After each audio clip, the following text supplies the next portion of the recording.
Ես չգիտեմ, ես էի պարոն Սիմոնյանից առաջ դուրս եկել ազգային ժողովից, թե իրենից հետո էի դուրս եկել, երբ որ ես դուրս եկա հանդիպեցի տվյալ քաղաքացիներին, ովքեր ինձ տարբեր հարցադրումներ ներկայացրեցին, եւ ես սիրալիր բարեհամբույր պատասխանում էի բոլոր հարցերին, ինչը որ լիազորված է եւ գիտեի, որ կարող էի պատասխանել, եւ զուգահեռ կողքից մարդիկ սկսեցին մուննատ գալ, վիրավորական արտահայտություններ անել իմ հետ խոսակցության ընթացքում, չնայած հասկանալի չէ ինձ զբաղվածքը։ Ներողություն։ Հասկանալի չէ։ Ես խնդրում եմ ձեզ, երբ որ ես ձեր գործընկերների հարցին եմ պատասխանում, կողքից ռեպլիկներ, լրացուցիչ հարցեր մի տվեք, սպասեք կպատասխանեմ, կավարտեմ, հետո դուք ձեր հարցը կտաք։ Ինչ էի ասում ես։ Հա, ու ինչ որ վիրավորական միգուցե բարկացած, ես չգիտեմ արդեն, բայց ես ընդհատեցի խոսակցությունը, որտեղ զգացի, եթե շարունակվի այս խոսակցությունը, ապա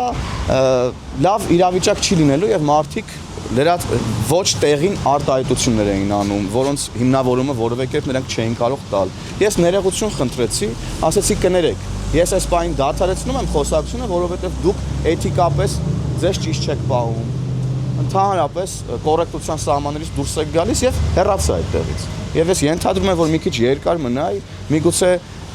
նույն իրավիճակի մեջ ընկնե, ինչի մեջ որ ընկավ Ալեն Սիմոնյանը, ես կարծում եմ այդ մարդիկ սադրանքի են դիմել եւ ես խորհուրդ կտամ, երբ որ մենք բարեհամբույր կերպով բոլոր հարցերին պատասխանում ենք, բոլոր հնարավորությունները ստեղծում, մենք հենց զուսպել ենք,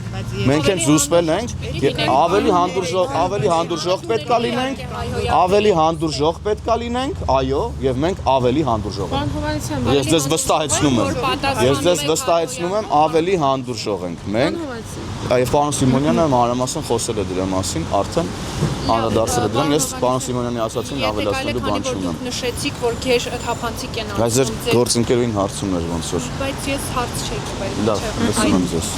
Եթե այս թեմայի վերաբերյալ է անդուր, ես կշարունակեմ։ Քաղաքացիները, անհետ կորածների, հարազատները, ծնողները, պապիկները, տատիկները 6 տարի շարունակ պատկան դռները թափում են, լուրջ ունեն իրենց երեխաներից եւ արդյոք իրենց էմոցիոնալ վիճակը, բարկացած վիճակը դուք պաշտոնյաները չպետք է հանդուրժեք եւ այդ մարդկանց ի վերջո տակ են զեկույցը, որոնք իրենք պահանջում են։ Ի վերջո մարդիկ 6 տարի լուրջ ունեն իրենց երեխաները 44-րդ պատերազմի Դա ինչ կապ ունի ձեր հարցադրման հետ անհետ կորածների վերաբերյալ։ Իրան տեսեք, հարգելի գործընկերներ, անհետ կորածների հարազատների հետ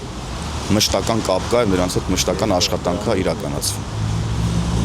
Ինչ վերաբերում է մեր կողմից հանդուրժողականությանը եւ այլն, մենք առավել քան հանդուրժող ենք եւ առավել քան հոգատար ենք անհետ կորած մեր հայրենակիցների, հարազատների նկատմամբ եւ նրանց հետ հարաբերություններում, ինչպես նաեւ մեր զոհված հայրենակիցների, հարազատների, ծնողների հանդեպ եւ նրանց հետ հարաբերություններում։ Սա անհերքելի է։ Կարող են լինել տարբեր մարդիկ, որ դժգոհ մնան process-ներից եւ չի կարող գոհ մնալ մի հարազատ, մի ծնող գործընթացից, երբ որ իր երեխան անհետ կորել է, ինքը չի կարող, կյանքում ինքը գոհ չի մնալու որևէ process-ից։ Ես չեմ պատկերացնում աշխարհում որևէ մի իրավիճակ, երբ որ անհետ կորած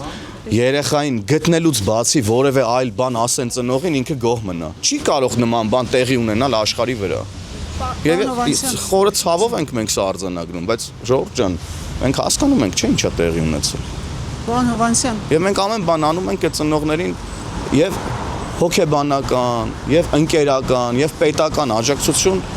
տալու համար որքան որ կարող ենք եւ որքան որ հնարավոր։ Եվ մենք դա անում ենք։ Ժողովուրդ ջան, մենք խոսում ենք անհետ կորածների մասին, անհետ կորած կատեգորիան նշանակում է, որ ոչ մեկ չգիտի նրա գտնվելու վայրը եւ որպեսությունը։ Հիմա դուք եկել ասում եք, մարդիկ չգիտեն, ողջ են, անհետ կորած են, որտեղից իմանան։ Որտեղի ժողովուրդ ջան, անհետ կորած են, ոնց իմանան մարդիկ։ Ձեր տված հարցի պատասխան ես չեմ հասկանում, ինչ հարց եք տալիս։ Անհետ կորած կարգավիճակ։ Պարոն Հովհաննիսյան, իրավապահ մարմինները խափան։ Հարգելի գործընկերներ, ներողություն, բայց խոսափողով հարցրեք, որ ձեր հարցն է գոնե լսեն, իմ պատասխանը հասկանալի լինի։ 6 տարի շարունակ մարդիկ ասում են իրավապահները խափել են իրենց, բարբերաբար ասում են աշխատանքներ են իրականացում, ծնողները ինքնակամ են անգամ գնացել համապատասխան փաստեր գտել, իրավապահների ներկայացրել, բարբերաբար կրկնում են։ Հիմա ծնողը 6 տարի խափվածներով կարող է եւ վիրավորի հայոյի, բայց ի պատասխան պաշտոնյայից ստանա հայոյանք։ Որևէ մեկին չի կարող վիրավորել անկախ նրա կարգավիճակից, ով ուզում է ինքը լինի, ով ուզում է լինի, եկեք սա ֆիքսենք։ Չկա որևէ կարգավիճակ, որը թույլ է տալիս մարդուն սեռական բնույթի հայոյանքներ հնչեցրել դիմացինի հասցեին։ Նման կարգավիճակ գոյություն չունի ուղղակի։ Եթե կարելի էր հասկանալ, թող հասկանային։ Ես հիմա չեմ ուզում բանալ։ Ժողովուրդ, ես նոր դա եի ասում, չկա որևէ պատասխան, որ կարելի է տալ անհետ կորածի ծնողին կամ զոհվածի ծնողին եւ ինքը գոհ հեռանա։ Չկա դες պատասխան, որովհետեւ մարդը երեխա կորցրել։ Հարազատա կորցրել։ Հարազատ Սիմոնյանն այդ մարդկանց բազմաթիվ լսել է, ես խնդրում եմ արդեն պատասխանեցի։ Լավ, ժողովուրդ ջան, հիմա դուք երկուսով նույն լրատվամիջոցն եք ներկայացնում, անարդար է ձեր գործընկերների նկատմամբ, ես լսում եմ ձեր հարցը։ Այս թեմայի Լիլիթ, լսում եմ ձեզ։ Պարոն Հովհաննիսյան, գնալով ոնց որ տեսնում ենք մինչև ընտրություններ այս տեսակ սադրանքները ավելանում են, ձեր կոչը հատկապես այն մարդկանց, որոնք ձեր համակիչները չեն, որոնք չգիտեմ, ակամայից կամ դիտավորյալ մասնակցում մտնում են այդ ամենի մեջ եւ իրավապահների անելիքը, հա։ Նախ ես ուզում եմ ասեմ, որ չկա մի հարց, որի պատասխանը մենք չունենք։ Կարող է այդ հարցի պատասխանը գոհացուցիչ չլինի, բավարար չլինի, կիսատ լինի, դեռևս ամբողջական չլինի, բայց չկա որևէ հարց, որի պատասխանը մենք չունենք եւ որևէ հարց, որից մենք խուսափում ենք։ Ինչ վերաբերում է նման իրավիճակներին, ես ամբողջությամբ հասկանում եմ, ելի եմ կրկնում հուզական, զայրացած, կորուստ ունեցած վիճակում գտնվող մեր հայրենակիցներին եւ նրանց խնդրում եմ ուղղակի մնալ կոռեկտության, էթիկայի սահմաններում, որովհետեւ մենք մեր կողմից ամեն բան անում ենք, հանդիպումներ են կազմակերպվում եւ այլն եւ այդպես շարունակ։ Ադրբեջանում պահվող մեր հայրենակիցների հետ կապված ամենօրյա աշխատանք է տեղի ունենում եւ մենք տեսնում ենք, որ վերադառնում են ոչ մեր ուզած ձևով, ոչ մեր ուզած ժամանակին, ոչ մեր ուզած քանակով, բայց մենք աշխատում ենք դրա ուղղությամբ եւ խաղաղությունն ամրացնում ենք, որ այլ ավելի հեշտ լուծվեն նման խնդիրները, որովհետեւ նաեւ անհետ կորածների հետ կապված հարցերը ավելի հեշտ է քննարկել եւ հողի վրա աշխատանք իրականացնել, երբ որ կա խաղաղություն եւ կա միջավայր, որտեղ հնարավոր է առանց կրակոցների եւ առանց լարվածության միմյանց հետ հարցեր լուծել եւ ուրեմն խնդիրներ լուծել եւ այլն եւ այդպես շարունակ։ Հարցեր ունեմ ձեզ բազմաթիվ։ Երևի պատասխանեցի հա ձեր հարցին։ Ուղղակի խնդրանքս մեր հայրենակիցներին անգամ բոլոր այն հայրենակիցներին, ովքեր ունեն ընդդիմադիր հայացքներ։ Ես խնդրում եմ բոլորին հնարավորինս լավ ուսումնասիրել, լսել բոլորին եւ ելնել ճշմարտությունից եւ որովհետեւ ճշմարտությունը այսօր ես կարծում եմ շատ հեշտ է